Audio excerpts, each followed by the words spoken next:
छठ पूजा के दौरान मासिक धर्म में क्या करें? छठ पूजा एक ऐसा महापर्व है, अपने आप में विश्वास, श्रद्धा और प्रकृति के प्रति विशेष आभार का प्रतीक माना जाता है। छठ पूजा के दौरान भगवान सूर्य और छठी मैया की पूजा अर्चना की जाती है। हिंदू धर्म में छठ पर्व का बहुत महत्व है। हिंदू पंचांग के अनुसार हर साल कार्तिक मास के शुक्ल पक्ष की षष्ठी तिथि को छठ पूजा का त्योहार मनाया जाता है। छठ पूजा को सूर्य षष्ठी, छठ पर्व, डाला छठ और क्षेत्री या डाला पूजा के नाम से भी जाना जाता है। यह हिंदू कैलेंडर के चैत्र और कार्तिक महीनों के दौरान साल में 2 बार मनाया जाता है। इस दिन महिलाएं अपने संतान की लंबी आयु और अच्छे स्वास्थ्य के लिए करीब 36 घंटे 36 निर्जला व्रत रखती हैं। जाने छठ पूजा कब है और इससे जुड़ी अन्य खास बातें। छठ महापर्व 4 दिन का होता है। इन 4 दिनों में पहला दिन नहाए खाए होता है। छठ के दूसरे दिन को खरना कहते हैं।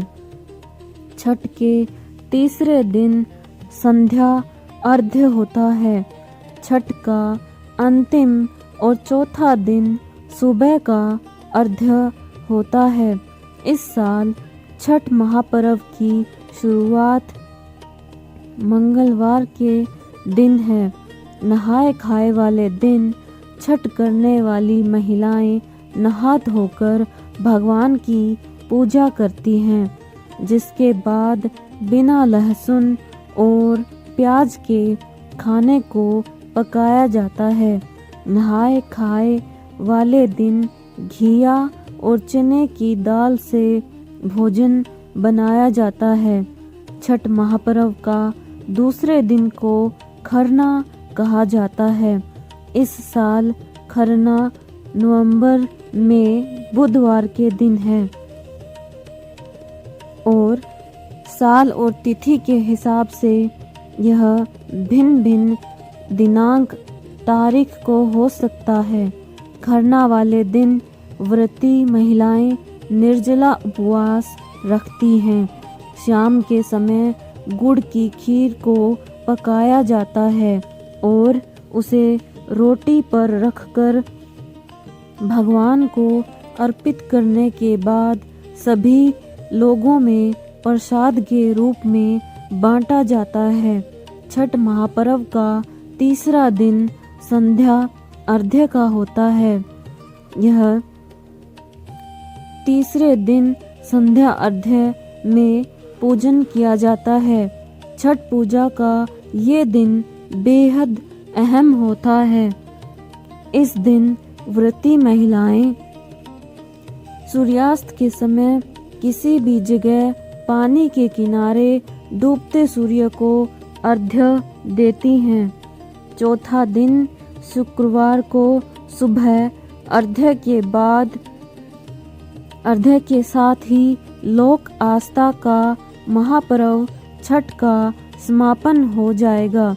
सुबह के अर्घ्य के बाद छठ व्रती महिलाएं घर आकर छठ पूजन सामग्री का घर में पूजा कर पारण करेंगी, जिसके बाद सभी को छठ का विशेष प्रसाद, जिसे ठेकुआ भी कहा जाता है, लोगों को बांटा जाता है।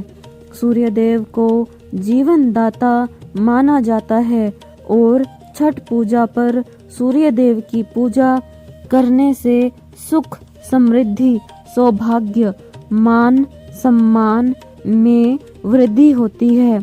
छठी मैया को बच्चों की देवी माना जाता है। इस पर्व पर छठी मैया की पूजा करते हुए भक्त अपने बच्चों की सुख समृद्धि की कामना करते हैं। पौराणिक मान्यताओं के अनुसार छठी मैया को ब्रह्मा की पुत्री माना जाता है। छठी मैया के इस स्वरूप की पूजा बच्चे के जन्म के छठे दिन भी की जाती है। भक्त प्रार्थना करते हैं कि बच्चे का स्वास्थ्य अच्छा रहे और उसे लंबी उम्र का आशीर्वाद मिले।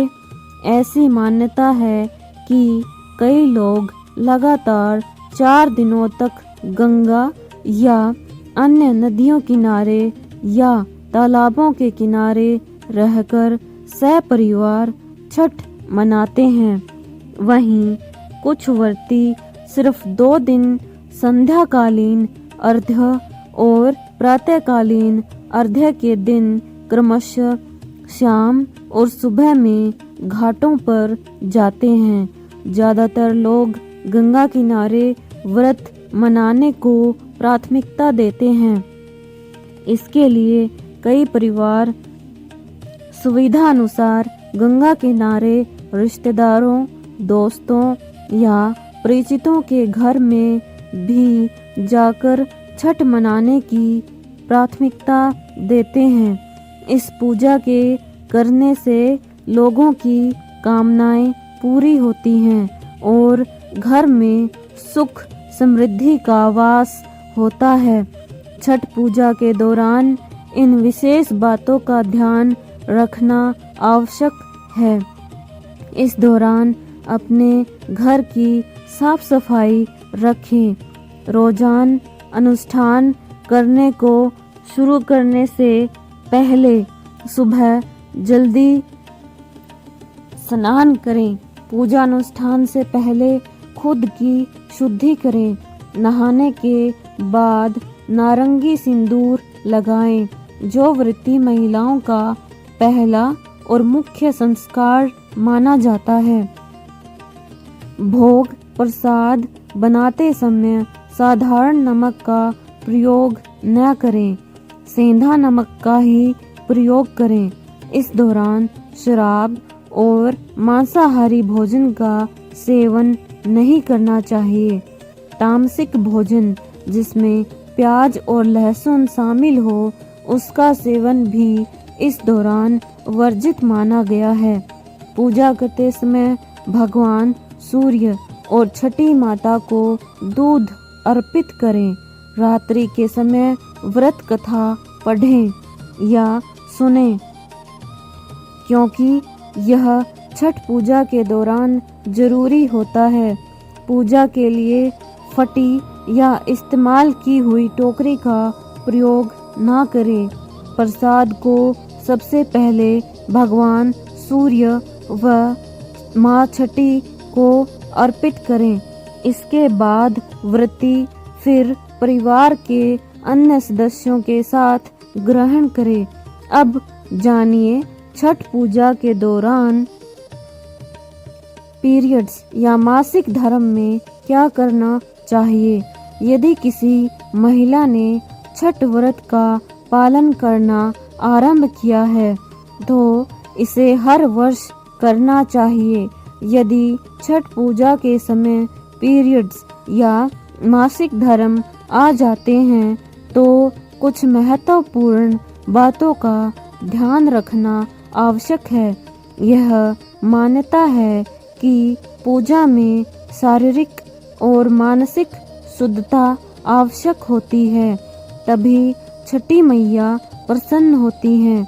यदि मासिक धर्म शुरू हो गए हैं तो आप निर्जला व्रत को जारी रख सकती हैं, लेकिन पूजा की सामग्री को छूने से बचें।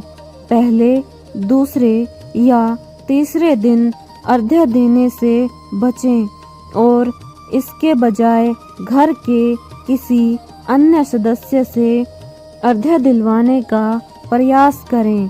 महिलाओं के मासिक धर्म के समय पूजा पाठ करने की मनाही का कारण प्राचीन परंपराओं में निहित है। यह माना जाता है कि इस अवधि में महिलाओं के शरीर में विशेष प्रकार की ऊर्जा उत्पन्न होती है जिसे भगवान भी सहन नहीं कर सकते। उदाहरण के लिए, जब कोई महिला इस दौरान तुलसी में जल अर्पित करती है तो तुलसी सूख जाती है। इसी कारण यह विश्वास है कि भगवान इस ऊर्जा को सहन नहीं कर पाते, इसीलिए मासिक धर्म के समय पूजा पाठ से दूर रहने की सलाह दी जाती है। उम्मीद करती हूँ कि आपको यह जानकारी अच्छी लगी होगी। वीडियो को लाइक ज़रूर करें और साथ ही हमारे चैनल को सब्सक्राइब करें। अन्य जानकारियों के लिए हमारे साथ बने रहिए। धन्यवाद।